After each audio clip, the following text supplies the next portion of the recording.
In the bustling city of Pune, surrounded by the noise of life, there existed a place untouched by the cacophony of the world, a serene sanctuary known as the Osho Ashram. The ashram was a world of its own, a microcosm where time seemed to slow down, where people came to shed the burdens of their past, to find peace within themselves, and perhaps to discover something greater. In this tranquil setting, Arjun found himself, a young man burdened by the weight of unfulfilled desires and unanswered questions. His journey to the ashram was not planned, it was more of a consequence of his restless soul seeking something that the outer world could not provide. Arjun had always been an introvert, finding solace in books and philosophy rather than in the company of others. Yet, something gnawed at him, a longing for connection, not just with another person, but with something deeper, something eternal. The ashram, with its lush gardens, quiet pathways, and the ever-present hum of meditation, was a world that both intrigued and intimidated him. Here, people walked with a certain grace, a sense of freedom that Arjun had never known. It was in this place that he first saw her Anaya. Anaya was not like anyone Arjun had ever met.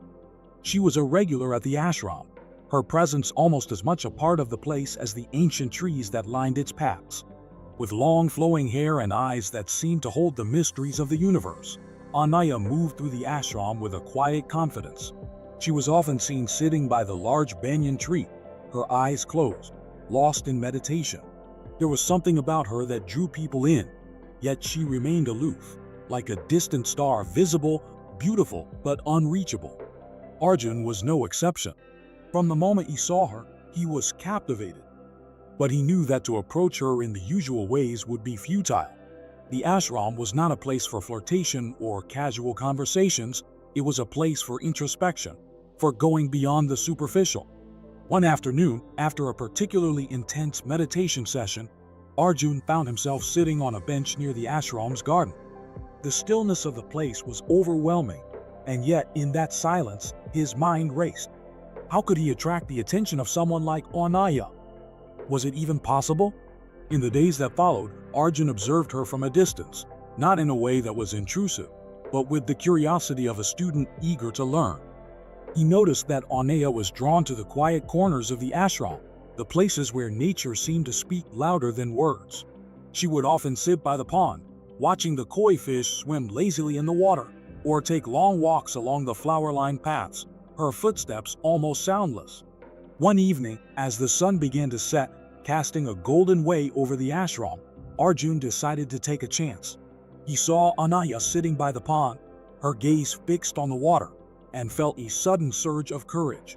But instead of approaching her directly, he sat down a few feet away, close enough to be noticed, but far enough to respect her space. He closed his eyes and began to meditate, focusing on his breath, letting go of the anxious thoughts that plagued him.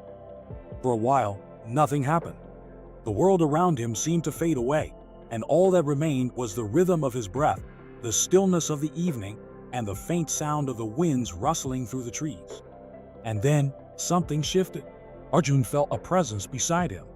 He opened his eyes, slowly, and there she was, Anaya, sitting quietly, her eyes closed, mirroring his posture. They sat in silence for what felt like an eternity. No words were exchanged, no glances were shared. Yet in that shared silence, something profound passed between them. It was as if they had communicated on a level beyond the physical, a connection that required no language, no gestures. When Anaya finally opened her eyes, she looked at Arjun, and for the first time their eyes met. There was no smile, no nod of acknowledgement, just a deep, lingering gaze that seemed to pierce through the layers of his being. And then, just as quietly as she had come, Anaya rose and walked away, leaving Arjun with a sense of peace he had never known before. In the days that followed, their silent encounters became a regular occurrence. They would often find themselves sitting together in meditation, or walking along the same paths, always in silence, always in harmony. There was no need for conversation, no need for the usual trappings of romance. What they shared was something deeper, something that words could not capture. Arjun began to understand that the attraction he felt for Anaya was not about her physical beauty, though she was undoubtedly beautiful. It was about the energy she exuded, the peace that surrounded her like an aura. He realized that to truly connect with her, he needed to cultivate that same peace within himself. And so, Arjun immersed himself in the teachings of Osho. He attended the discourses, participated in the dynamic meditations, and slowly, he began to shed the layers of his ego, the fears and insecurities that had held him back for so long. The ashram became his sanctuary, a place where he could explore the depths of his consciousness without fear or judgment. One day, as he was sitting by the pond, deep in meditation, he felt a soft touch on his shoulder. He opened his eyes to find Anaya standing beside him, her expression serene, yet with a hint of something that he had never seen before, an invitation, perhaps, or an acknowledgement of the journey they had both undertaken. "Would you like to join me for a walk?" she asked, her voice soft, almost like a whisper. Arjun nodded, and together they walked along the paths of the ashram, their footsteps in sync, their silence comfortable. As they walked, Arjun felt a sense of completion, as if all the pieces of the puzzle had finally fallen into place. There was no need for words, no need for declarations of love. What they shared was beyond all that, a connection of souls, a meeting of minds, a union that transcended the physical. As they reached the edge of the garden, where the ashram met the wilderness beyond, Anaya stopped and turned to him. "You found what you were looking for," she said, her eyes reflecting the calm of the evening sky.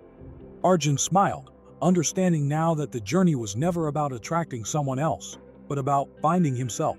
In the silence of the ashram, in the stillness of his own mind, he had discovered the true essence of love, not as a desire to possess, but as a state of being, a communion with the universe.